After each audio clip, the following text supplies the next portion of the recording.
Well, hello and welcome to my first ride review of my very own Giant TCX Advanced Pro 2. We have Shimano 105 running gear, 785 hydraulic disc brakes, a carbon frame, and all the rest is Giant except for the chainring, which is FSA. So for my first big ride, I thought I'd throw everything at it. The first thing, Kensington Road lookout, 1200 meters of 12% roughly, and this bike did not like it. The gearing is CX race oriented, so 46-36 chain rings and up to 28 on the back. That's not a lot of climbing gears, and also the wheels are pretty hefty and the tires are knobbly and made for off-road. So I'm not criticizing the bike, it's actually not really made for this sort of terrain, but I thought I'd test it anyway, and it was hard.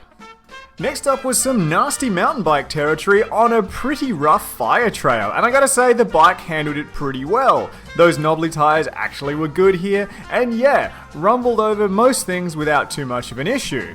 Sure, this is no cross-country bike, but it'll get you through some pretty rough stuff. I even found that it rolled surprisingly well on smooth tarmac. I mean, it does still have knobbly tires, which has a fair bit of rolling resistance. I'd say it's probably 2 to 3 kilometers slower than my roadie, which is actually closer than I thought. I really appreciated the carbon frame on this. It's nice and stiff and responsive. If you kick it, it'll go. But I really started having fun on the gravel roads.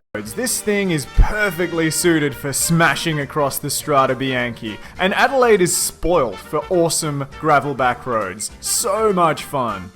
But what about the elephant in the room, I hear you ask? I'm a roadie, and this thing has disc brakes, hydro disc brakes. Normally my attitude is, oh my god, kill it with fire. I'm afraid of new things. This is how road bikers are. But I am starting to really dig having hydro discs. I took it on a little brake test. Watch how quickly it goes from 70 to 0. And this is with those knobbly tires I mentioned before, which don't have the biggest contact patch. And I was still braking fairly hesitantly. I didn't want to lock up, I wanted to have a smooth deceleration to see if it's possible. And it all went pretty well. If I had braked that late on my caliper road brakes, I would have sailed off into the T-junction and possibly died. Well, nah, probably would have been fine, but I might have died.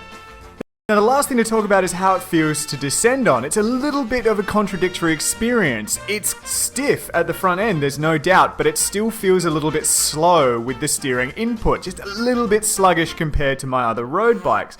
Not necessarily a bad thing, the big tires have plenty of grip, and the low pressure means that you're not really unsettled by bumps, so you can descend confidently, but you gotta muscle it around a bit.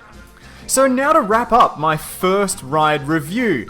I actually am having a lot of fun with this bike. There is a few things that I'm going to change. The gear range is CX race oriented. I'm going to go medium cage on the back and go up to a 32 because climbing is a bit miserable as it is. I've also fitted some 32mm slicks, which are brilliant. So far, it's completely changed how the bike feels. I'm going to save the knobblies for CX racing.